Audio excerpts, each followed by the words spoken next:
الکہف 75 اعوذ باللہ من الشیطان الرجیم قال ألم أقل لك إنك لن تستطيع معي صبرا قال اس نے کہا علم کیا نہیں اقل میں نے کہا تھا لکا تمہیں انک بے شک تم لن ہرگز نہیں تستطیع تم استطاعت رکھو گے معی میرے ساتھ صبراً صبر کی۔ وہ کہنے لگے کہ میں نے تم سے نہیں کہا تھا کہ تم میرے ہمراہ رہ کر میرے ساتھ رہ کر ہرگز صبر نہیں کر سکتے، یعنی کیا میں نے تجھے کہا نہیں تھا؟ ان الفاظ میں تنبیہ پہلے سے بھی سخت ہے، اور یہ بھی معلوم ہوا کہ درگزر 2 دفعہ ہوتی ہے، تیسری دفعہ کوئی معافی نہیں، کوئی معاف نہ کرے تو وہ حق بجانب ہوتا ہے اور معذور ہے۔ اور یہ کہ استاذ اگر سمجھے کہ میں طالب علم کو نہیں پڑھا سکتا تو وہ عذر کر سکتا ہے، کیونکہ وہ شاگرد سے زیادہ بہتر جانتا ہے۔ موسیٰ علیہ السلام نے کہا اس کے بعد اگر میں آپ سے کچھ پوچھوں تو آپ مجھے ساتھ نہ رکھیے گا، بے شک لیجئے اب تو میری طرف سے آپ کو عذر مل گیا۔ پھر وہ آگے چلے یہاں تک کہ ایک بستی میں پہنچے اور وہاں کے لوگوں سے کھانا مانگا، مگر انہوں نے ان دونوں کی ضیافت سے انکار کر دیا۔ وہاں انہوں نے ایک دیوار دیکھی جو گری ہوئی تھی، اس شخص نے اس دیوار کو پھر قائم کر دیا۔ موسیٰ علیہ السلام نے کہا اگر آپ چاہتے تو اس کام کی اجرت لے سکتے تھے۔ اس نے کہا بس میرا تمہارا ساتھ ختم ہوا، اب میں تمہیں ان باتوں کی حقیقت بتاتا ہوں جن پر تم صبر نہ کر سکے۔ یہ پچھلی باتوں کا خلاصہ آگے دیکھتے ہیں۔ ہم دیکھتے ہیں کہ موسیٰ علیہ السلام خضر علیہ السلام کے ساتھ کشتی میں سوار ہوئے اور پھر ایک آبادی میں جا کر اترے، اور وہاں انہوں نے اپنا سفر شروع کیا، یعنی ایجوکیشنل ٹرپ، اور اس میں تعلیم کا انداز بہت ہی انوکھا تھا، بہت ہی گہرا بھی تھا،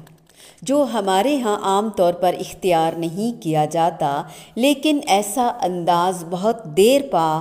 ثابت ہوتا ہے اور بہت دور رس اثرات بھی چھوڑتا ہے۔ انسان اس سے بہت خوشگوار اور بہت زور دیے بغیر، رٹا لگائے بغیر کم محنت میں زیادہ سیکھ سکتا ہے۔ خضر علیہ السلام جو کام کیے خضر علیہ السلام نے موسیٰ علیہ السلام کے سامنے، وہ بہت ہی سرپرائزنگ تھے، ان کے لیے بہت ہی حیرت انگیز تھے کہ یہ سب کچھ آخر کیا ہو رہا ہے یا کیوں ہو رہا ہے۔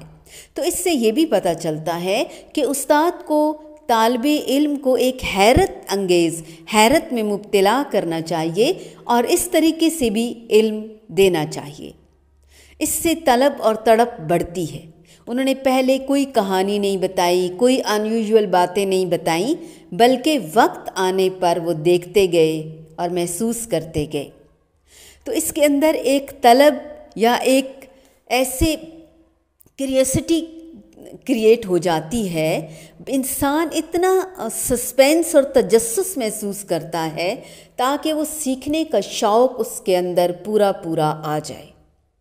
اچھی بھلی کشتی کو عیبدار بنانا، چھوٹے بچے کو ہلاک کر دینا، اور جنہوں نے کھانا نہیں دیا ان کی دیوار بنا دینا، بظاہر ایسے کام ہیں جو صحیح نہیں لگتے۔ یعنی اگر عقل کی روح سے دیکھا جائے یا پھر ہمارے دنیا کے صحیح اور غلط کے معیار سے دیکھا جائے تو یہ ٹھیک نہیں لگتے، لیکن حقیقت میں ان کے اندر بہت گہری مصلحت چھپی ہوتی ہے جو ایک عام نظر سے انسان کو بالکل بھی نظر نہیں آ سکتی۔ دنیا میں بہت سے کام بسا اوقات ہم دیکھتے ہیں جو ہمیں بہت غلط لگتے ہیں، ظلم پر مبنی لگتے ہیں، لیکن حقیقت کے اعتبار سے وہ صحیح بلکہ مفید بھی ہوتے ہیں۔ بعض اوقات ہم کسی کو بیمار دیکھتے ہیں اور وہ بیماری ہم سمجھتے ہیں کہ اس کے لیے انتہائی تکلیف کا باعث ہے، تکلیف دہ ہے، یا کوئی شخص بالکل بے ہوش پڑا ہوتا ہے، کومے کی حالت میں ہے اور اسے دنیا بھر کی کوئی خبر نہیں، کوئی ہوش نہیں، دنیا کی کسی چیز کی اسے کوئی خبر نہیں۔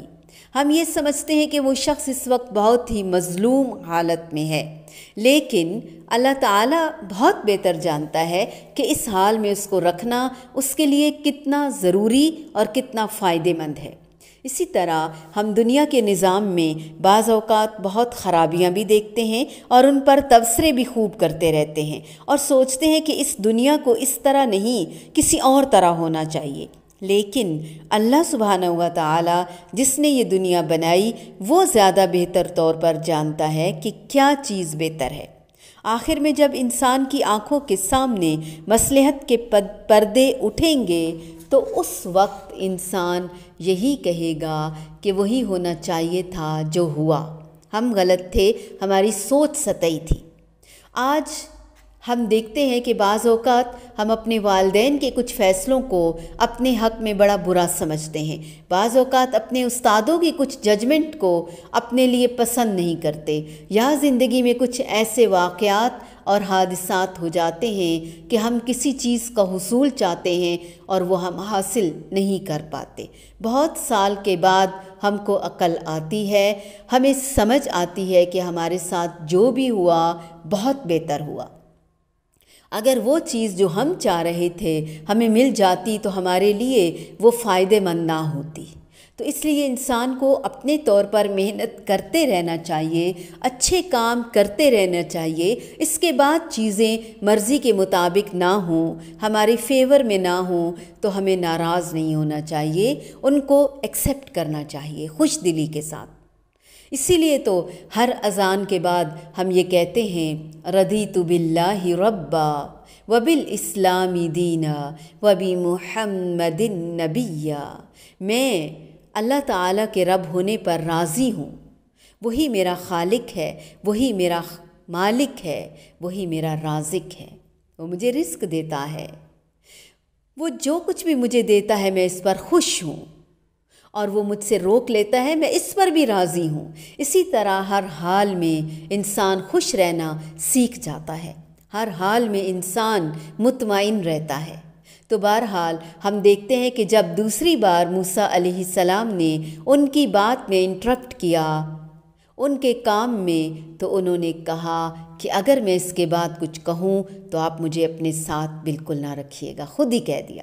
نبی کریم صلی اللہ علیہ وآلہ وسلم نے ایک دفعہ فرمایا کہ موسیٰ علیہ السلام اللہ تعالیٰ ان پر رحم فرمائے، اگر وہ یہ نہ کہتے تو ہمیں کچھ اور بھی سیکھنے کا موقع مل جاتا، کیونکہ اس کے بعد پھر وہ ایک دوسرے سے الگ ہو جاتے ہیں، دور ہو جاتے ہیں۔ یہاں پر ہمیں موسیٰ علیہ السلام کی حد درجہ احترام، عزت اور رحم دلی، خیرخواہی نظر آتی ہے، بے مثال شخصیت نظر آتی ہے، کمال شخصیت نظر آتی ہے۔ سبحان اللہ۔ قال ألم أقل لك إنك لن تستطيع معي صبرا